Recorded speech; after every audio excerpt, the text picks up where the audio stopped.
जय श्री कृष्णा। जय श्री राधे राधे। 13 साल की बच्ची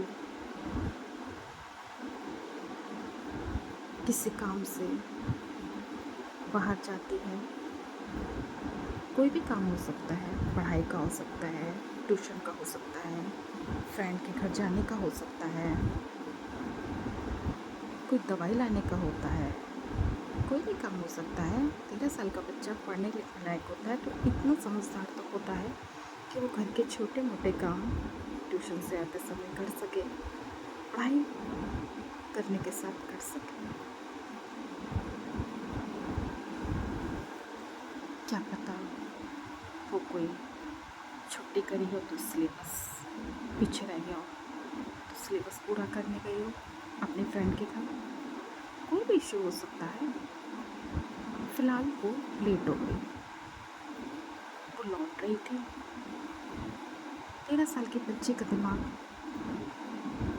बच्चे जैसा ही होता है, क्योंकि वो बच्ची होती है। शारीरिक रूप से थोड़ी सी उसकी बनावट जरूर बदल सकती है, मगर वो होती बच्ची ही है। पूर्ण रूप से बच्ची होती है। उसने एक ऑटो किया घर आने के लिए। शायद वो थोड़ी लेट हो गई होगी। दिन सुबह के बाद सब कुछ बच्चों में लेट ही हो जाता है। जिस ज़माने में, जिस समय के दौर में छोटी बच्चियाँ सेफ नहीं है, घर में, स्कूलों में, ट्यूशन में, रिश्तेदारों में, आस पड़ोस से, बाज़ारों में चीज़ लेने जाते हैं, वहाँ सुरक्षित नहीं है। यहाँ तक कि डॉक्टर इलाज कराने जा रहे हैं, वहाँ तक सुरक्षित नहीं है। तो सोचिए, दिन चुके के बाद वो लड़की कितनी ही सेफ हो गई, मगर उसको इस सेफ ना होने की गंभीरता का नहीं पता था। उसने रोज़मर्रा की तरह ऑटो वाले अंकल से कहा कि अंकल मुझे घर छोड़ दीजिए। अंकल ने भी बड़े विश्वास के साथ उसे ऑटो में बिठाना और रास्ता कहीं और का कर दिया। उसने चीख के चिल्ला के कहा, अंकल जी प्लीज़ ऑटो रोक दीजिए। ऑटो की गति शायद ऑटो वाले ने बहुत तेज़ कर दी होगी और वो कूदने से भी डर गई।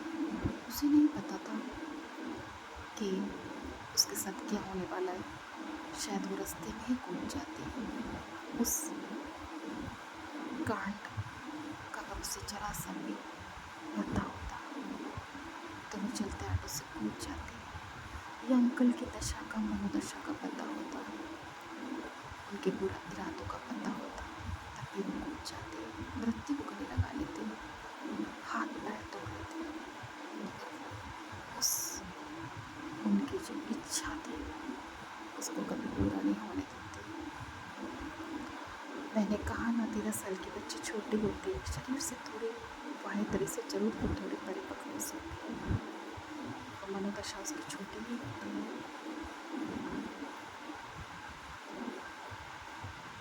उसने तो अंकल समझ के, पापा की एज का समझ के, चाचा ताऊ के,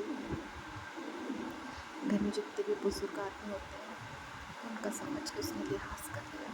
उन्हें क्या पता कि बाहर भेड़िए घूम रहे हैं, दरिंदे घूम रहे हैं, रावण घूम रहे हैं, दानव घूम रहे हैं। और वो ऑटो वाला उसे बहाना ले जाकर एक होटल में ले गया, खींचता हुआ। चीखती रही, चिल्लाती रही, अंकल जी को छोड़ दीजिए प्लीज़, अंकल जी मुझे कहाँ लेकर जा रहे हैं। उसे तब भी नहीं पता था उसके साथ क्या होने वाला है, क्योंकि 13 साल की बच्ची बहुत बच्ची होती है। अंकल ने जाकर उसे एक होटल मैनेजर के हाथ भेज दिया।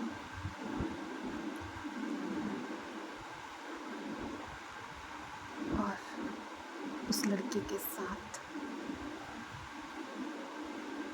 30 लोग का आंकड़ा बताया जा रहा है और 5 दिन बताया जा रहा है। 30 का तो आंकड़ा हुआ है, अभी पोल खुलेगी, अभी और कड़ी कार्रवाई होगी, सख्ती से पूछताछ होगी सब लोगों से। 30 निकले हैं, 60 भी निकल सकते हैं, 120 भी निकल सकते हैं।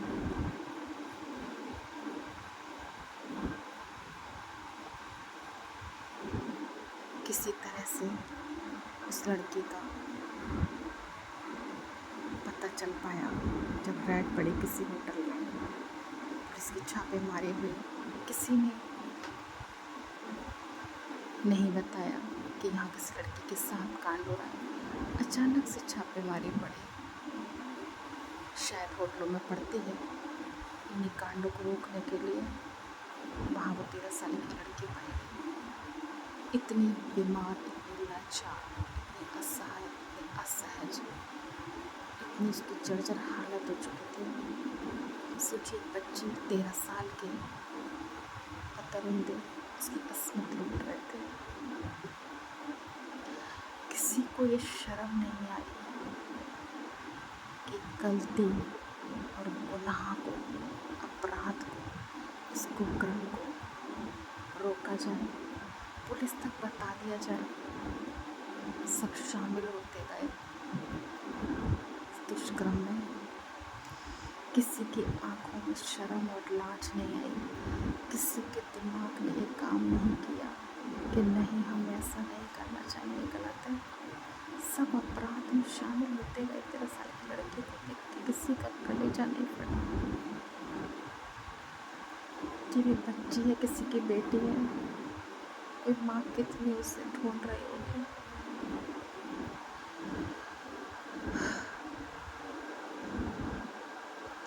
ऑटो वाले ने अपराध किया, बहुत जघन्य अपराध किया। उसको चौराहे पे खड़ा करके तुरंत फांसी दे देनी चाहिए, क्योंकि वो मेन अपराधी है। क्या उसके घर में बहन बेटी नहीं है? क्या तूने जिस तरह से लड़की को जाके होटल में बेच दिया, क्या तेरे घर में लड़की नहीं है? तेरी लड़की के साथ भी ऐसा हो या हो जाए तो तुझे कैसा लगेगा? सोच, तू जिस समाज में पैदा हुआ है, उसी समाज में और भी गरीब घुमाए होंगे। सोच, तूने एक बार भी ये नहीं सोचा कि मेरी लड़की भी इन्हीं रोडों पे घूम रही है, कहीं उनके साथ कुछ ऐसा ना हो जाए। तो पहल मैं ही करूं कि किसी के साथ बुरा ना करूं।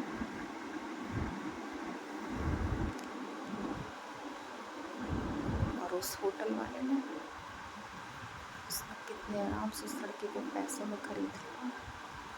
उसने ये नहीं सोचा कि वो 13 साल की बच्ची है, ये नहीं कि उस लड़की को सुरक्षा के साथ उसको उसके घर पहुंचाता।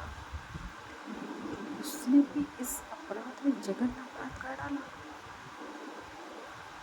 वो भी किसी की बहन बेटी है, उसका भी कोई प्रतीक्षा कर रहा है। उसने उस वक्त पैसे कमाने की गुड़िया समझ लिया और उसको सौदा कर दिया। होटल में अनगिनत लोग आए और आए होंगे। लड़की को शराब पिलाई गई, नशीली दवाएं खिलाई गई, यहाँ तक कि उसको दूसरे होटलों में भी ले जाया गया।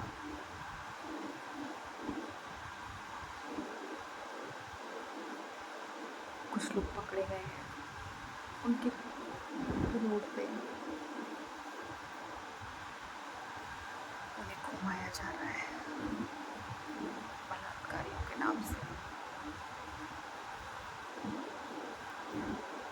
ये भरपाई तो नहीं उस लड़की की भावनाओं की, उस लड़की की पीड़ा की, उस लड़की की अस्मत की, उस लड़के के आंसुओं की।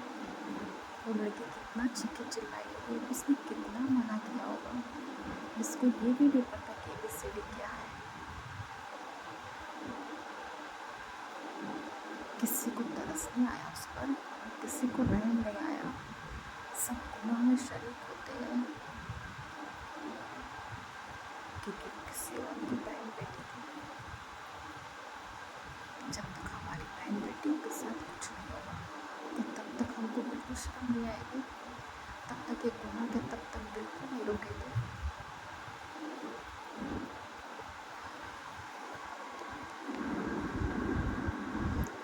यूपी में योगी जी नहीं होते, यूपी में बुलडोजर प्रथा योगी जी ने नहीं चलाई होती, क्या बेटियों की अस्मत ऐसे ही लुटी जाती?